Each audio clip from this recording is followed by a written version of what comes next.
Assalamualaikum dan salam sejahtera kepada semua pembaca berita politik semasa. Semoga hari-hari anda dalam keadaan baik dan sentiasa diberkati.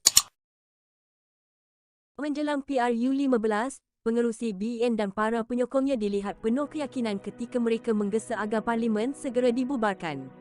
Namun, sepanjang tempoh kempen setakat ini, BN dilihat lebih banyak bertahan dengan barisan pemimpin utamanya, termasuk Zahid, serta poster boy Ismail Sabri Yaakob lebih memberi tumpuan di kawasan masing-masing.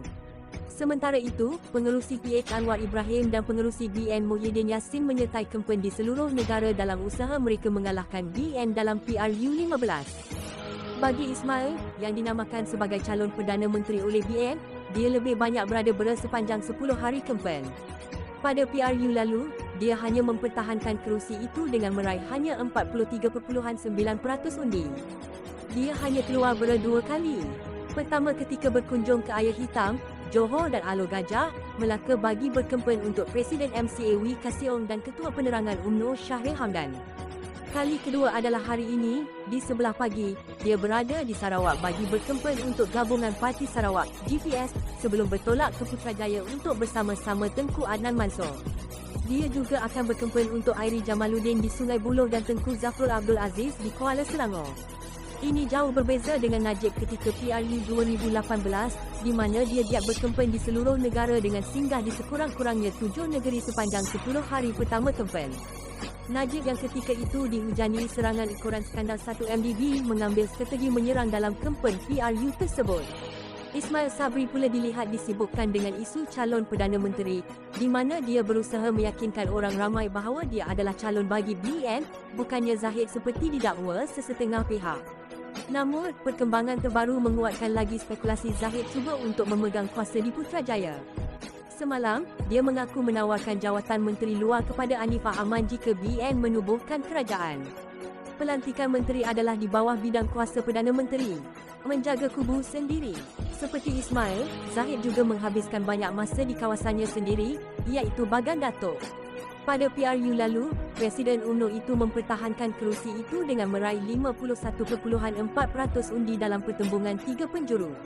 Namun pada PRU 15 Zahid tidak lagi berdepan calon yang dianggap lemah. Kali ini, PH menghantar Syamsul Iskandar Mat Akin yang menewaskan bekas Ketua Menteri Melaka Muhammad Ali Rustam pada PRU lalu ke Bagan Datuk. Zahid hanya berkempen di luar Bagan Datuk untuk 3 hari, iaitu pada 9 hingga 11 November. Sepanjang 3 hari itu, dia ke Sabak Bernam dan Sungai Besar di Selangor, Tangga, Batu dan Masjid Tanah di Melaka dan Titiwangsa di Kuala Lumpur. Namun perlu dinyatakan ia bukanlah kaedah kempen Zahid yang benar-benar berbeza berbanding pada PRU lalu.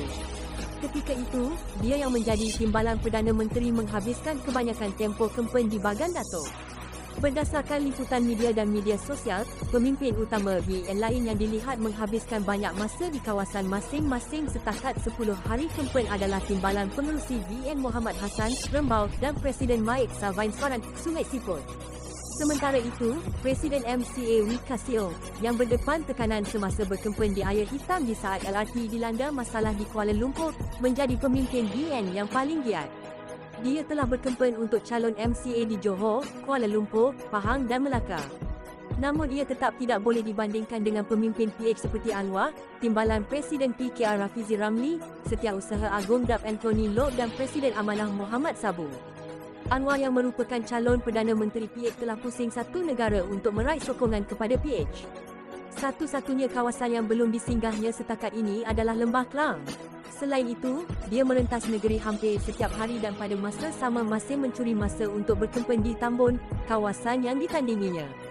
Begitu juga dengan PN, apabila calon Perdana Menterinya Muhyiddin Yassin turut berkempen di serata negeri, iaitu Perak, Pahang, Perlis, Kedah dan Selangor, selain negerinya sendiri iaitu Johor. Kempen BN juga dilihat ketinggalan dari beberapa aspek lain. Pemerhatian Malaysia kini terhadap Perang Bendera, mendapati walaupun BN yang menyebabkan PRU 15 diadakan lebih awal, gabungan itu hanya mula menaikkan bendera dan sepanduk di banyak kawasan selepas 2 atau 3 hari kempen bermula. Malaysia kini juga mendapati BN juga tidak menggunakan terlalu banyak bahan kempen, misalnya sepanduk untuk memaparkan calon di kubu kuat PH. Pada Khamis lalu, Rafizi ketika berceramah di Ledang, Johor berkata ini kerana Panglima-Panglima setempat BN tidak ingin membazir wang jika hanya kekalahan menunggu mereka.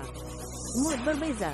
Kesemua faktor ini jauh berbeza dengan keyakinan yang ditunjukkan BN sebelum Parlimen dibubarkan apabila mereka meraih kemenangan besar dalam PRN Johor dan Melaka. Namun, jika keputusan dua PRN itu disemak, BN hanya menang dengan undi popular kurang 50%. Di Johor, data membayangkan walaupun ramai pengundi baru keluar mengundi, banyak penyokong PH yang tidak berbuat demikian. Di banyak kerusi, peratusan keluar mengundi juga jauh kurang berbanding PRU 2018. Namun, mood sekarang sangat berbeza. Pengundi di Johor memberitahu Malaysia kini bahawa rakan dan saudara mereka yang tinggal di negeri lain akan pulang untuk mengundi. Begitu juga dengan mereka yang memang tinggal di situ tetapi tidak mengundi pada PRN lalu.